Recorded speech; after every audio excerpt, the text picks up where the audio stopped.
everybody, it is your man Cleveland Terry, and to be honest with you, I didn't want to do this video. I didn't think it was necessary, but I can't tell you how many people have asked me, what are your opinions on each mixer and which one should you buy? The problem is, it's extremely subjective and it's not really my place to tell you which one you should buy. I can tell you what I like, but what I like doesn't necessarily mean that you should buy it. So what I've decided to do was just give a quick overview of all the pros and cons of the mixers. We'll set up a little point system. It's completely arbitrary, so don't look at me and try to do math later on. It may not even add up when it's all said and done. That way it doesn't look like I'm biased towards one or the other. This is actually the second time I'm doing this video because it seems like that's what I just love to do because I'm a glutton for punishment. So what do you say we get started? Let's go.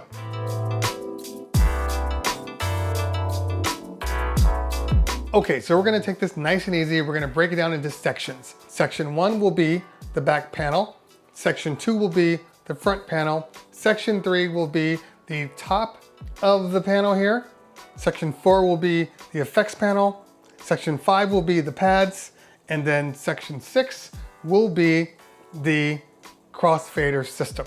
This should be fun. So we'll have 6 categories with a maximum score of 3 points per category. Now, just like in school, we're gonna grade on a curve here. So most of the time, you're not gonna see any 3s. It's just gonna be 1s and 2s, some 0s, who knows? But that 3, that has to be like a perfect thing. So chances are you're not gonna see a lot of 3s coming from any of these because they all have their quirks and their pluses. All right, let's get to it.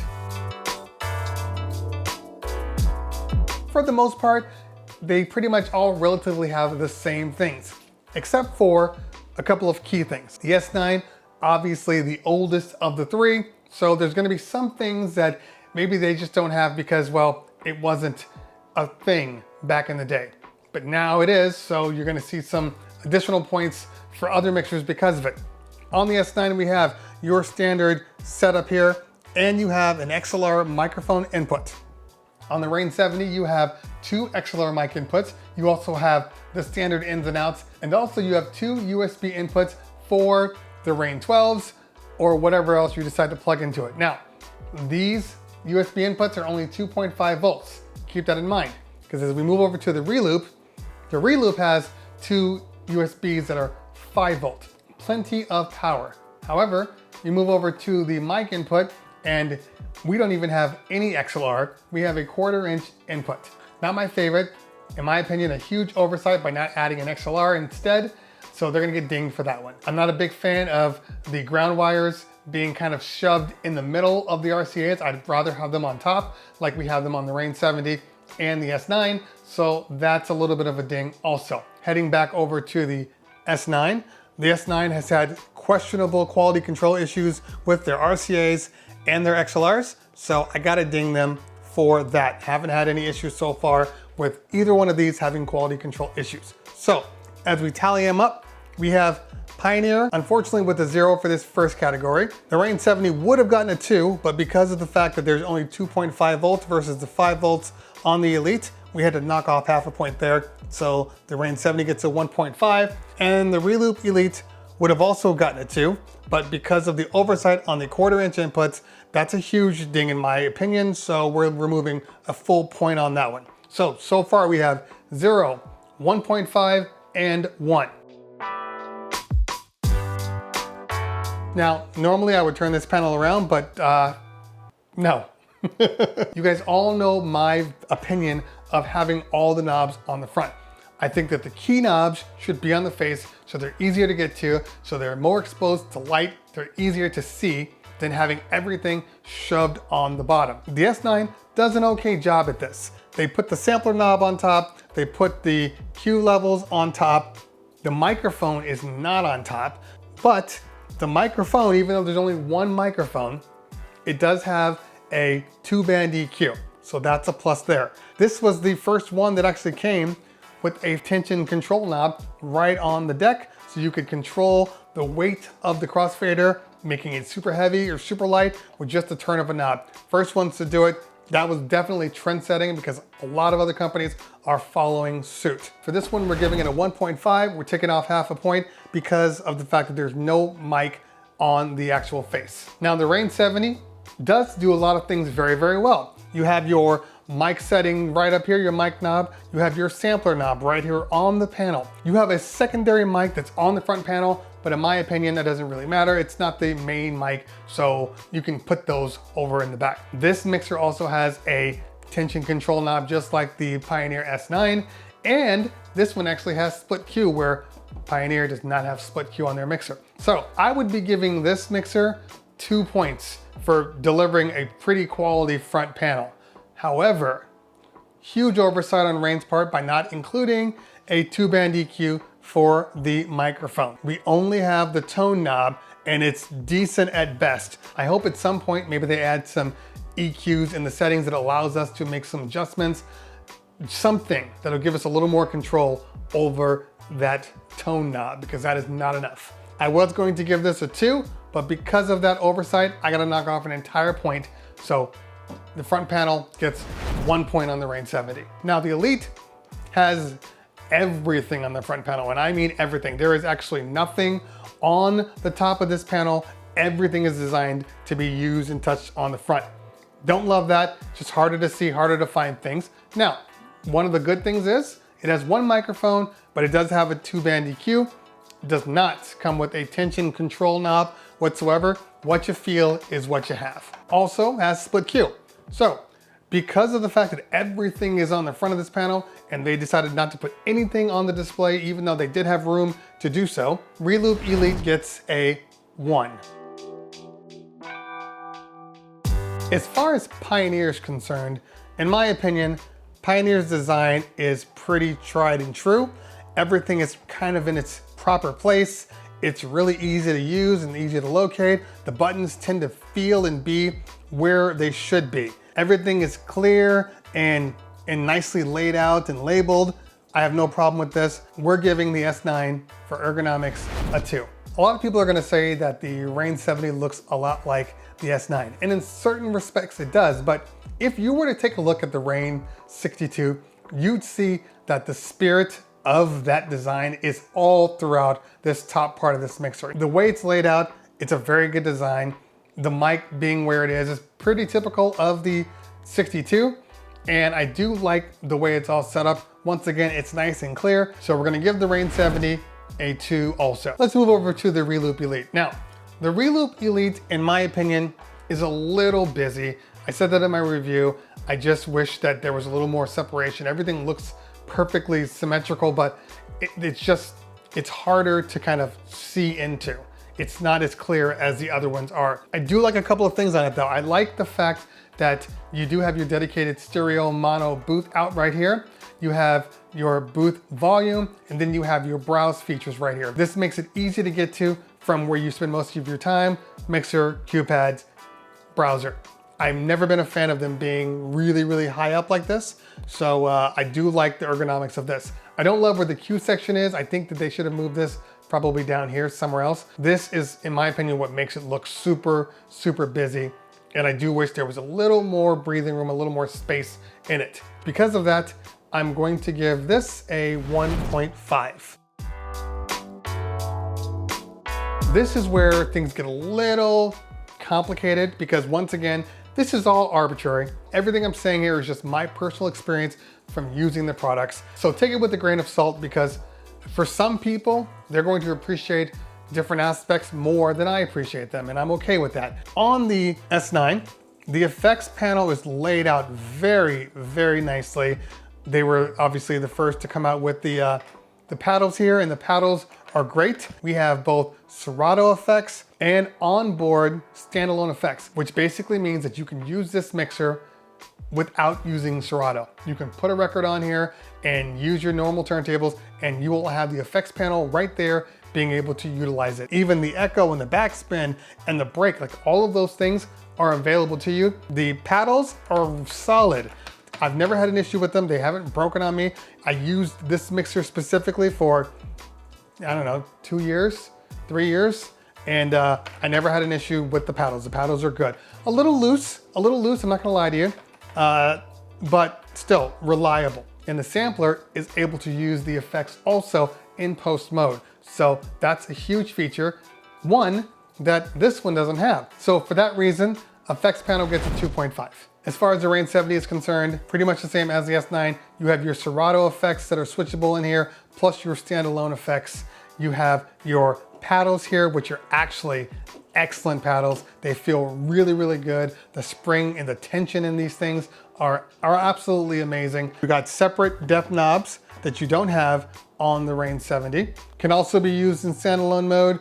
The effects work both ways. However, the sampler does not run the effects outside of the actual channels. So you have to set your effect on one channel and then make sure that channel's on, which means that if you have a song playing out of this channel, you're gonna hear both of them. You have to turn off one so you can do the effects, or you're gonna be doing them dry. For a lot of people, that is a big deal. And for that reason, Rane 70 gets a 2. Now the Elite has opted not to use the paddles. Reloop has decided to go with faders. Now, I don't have a problem with the faders. The faders work really, really well. One problem is there's no real effects in standalone mode. Yes, you can have the tweak effects right here, and you can change the mode into some of these different settings. However, there is no echo.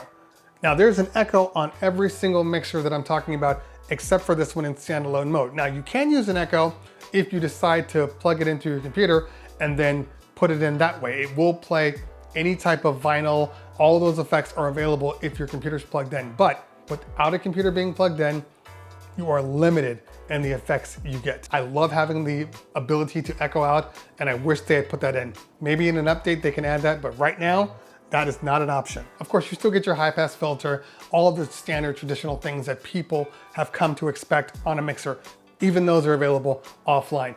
The last thing I will talk about is on the effects, and maybe this should have gone into ergonomics, but the fact that the hold button and the on button are mirrored on both sides of the effects caused me to have problems. So for some people, maybe this isn't a big deal, but for me, it definitely caused me problems. And for that reason, effects panel gets a 1.5. On the S9, the pads are excellent, really, really responsive. Never had an issue with the pads as far as the feeling and the response and reaction from the pads. The one issue that I have about the pads is related to the S9. The S9 does not have independent pad control. I know a lot of people are gonna say, well, hey man, it's an older mixer, what do you expect? And sure, for the most part, it is an older mixer, but I can't help but think the SX2 had independent controls. The SP1 had independent controls. For whatever reason, they decided not to go that route on this one. And for that reason, the S9 gets a 0.5. On the Rane 70, you have your independent pads across the board, and you have your pad modes. Strangely enough, even though there are pad modes underneath here, they are not listed, they're not labeled. So they decided not to label them. Strange omission, just super strange omission. The omission ends up scoring the pads as a 1.5. Let's move over to these gigantic pads here from the Elite, and they really are big. You can compare them and definitely tell that these are much larger pads. Pads are super responsive, just like all the other ones. Never had an issue with any of the pads. I actually liked them. They felt like MPC style pads. Great. The only issue I had was the pad modes being below, which isn't the problem. It is that they pushed everything up.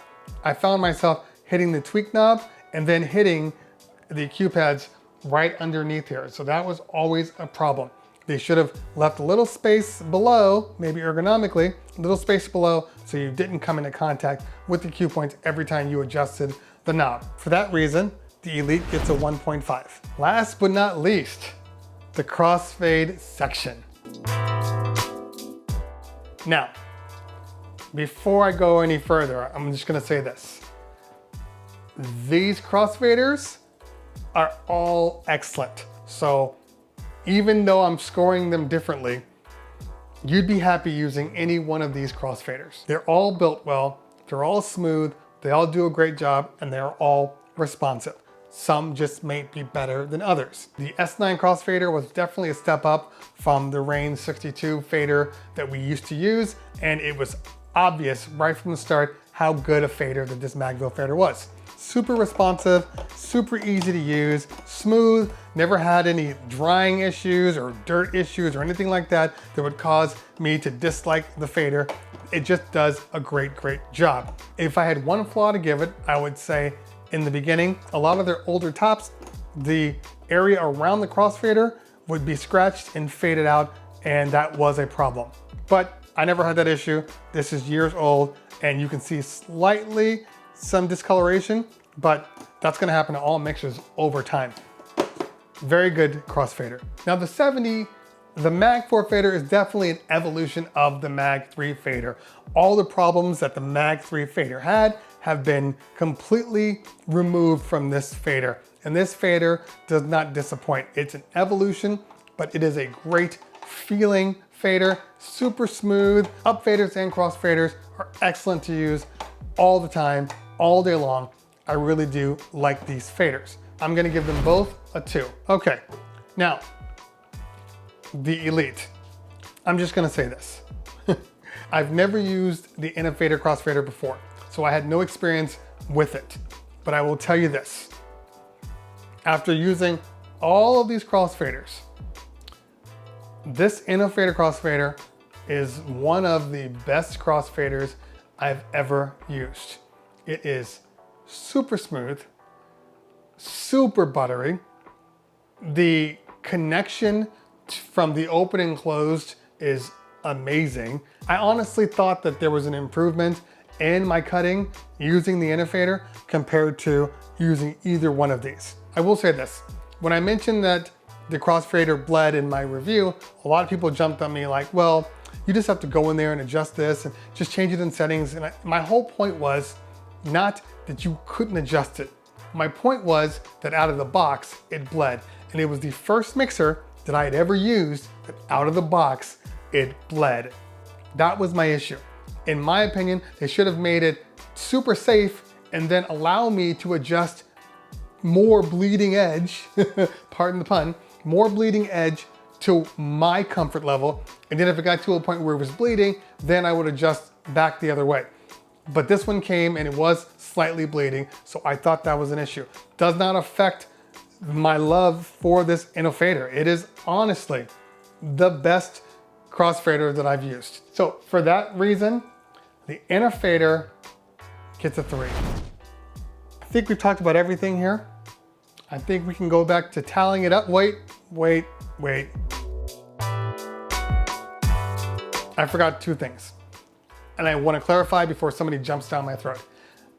I did not acknowledge the 10 USB in and 10 USB out that the Reloop Elite has. And I did not acknowledge that because, in my opinion, most people aren't using it. It's a great feature to have, but as a DJ, we don't really care. You know, if I'm gonna do production, I'm gonna use something else. I'm not gonna use my mixer for production to get my 10 in and 10 out. So that's why I didn't really mention that. It's a great feature. I just think for the most part, it's a little unnecessary on a mixer. And the last thing I will talk about is the instant doubles section right here. This is the only mixer to come with instant doubles. Instant doubles that can also be silent Q and the transport control section. I use the silent Q part of this instant doubles, I think, more than anything on this mixer besides like the crossfader and the Q points. I am in love with the silent Q button. I use it all the time. So because of that reason, we're gonna add one more point, a bonus point for the silent Q, because it's the only one that has it on the mixer, a dedicated silent Q button. Okay, let's tally this up.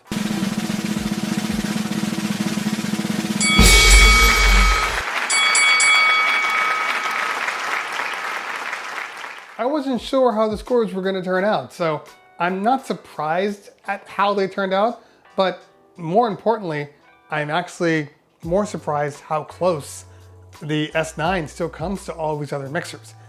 It's aged very, very well. And if you needed a mixer and you had money and you could get a really good deal on this S9, I would say buy it if you could get a good deal.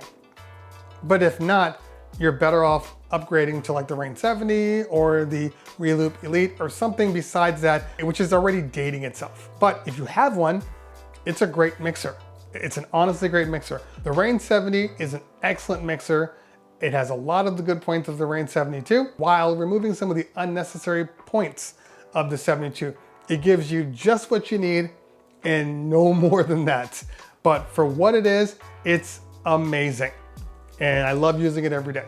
The Elite, an amazing mixer with a ton of quality built inside of it. Built like a tank, and it feels like quality.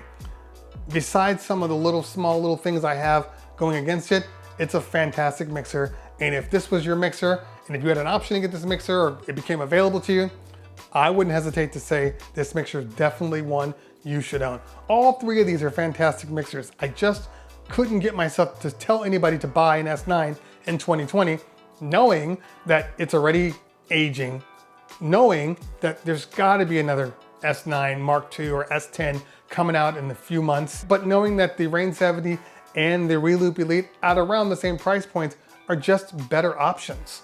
But nothing wrong with that S9. All right, wow, this was fun. I wasn't sure if I was gonna enjoy it. I actually gotta get this mixture back in the box and ship it away tomorrow. But guys, leave in the comments below what you thought. Let me know what your experience is. If my ratings were off, you know, maybe you have a different rating system than I do, and that's fine. Throw it in the comments below. All right, guys, if you found what I said here useful, hit that like button. If you found what I said here really useful, hit that subscribe button. Make sure you follow me on the Instagrams and the Twitters. Always a pleasure. If I don't talk to you later, we'll talk soon. Peace.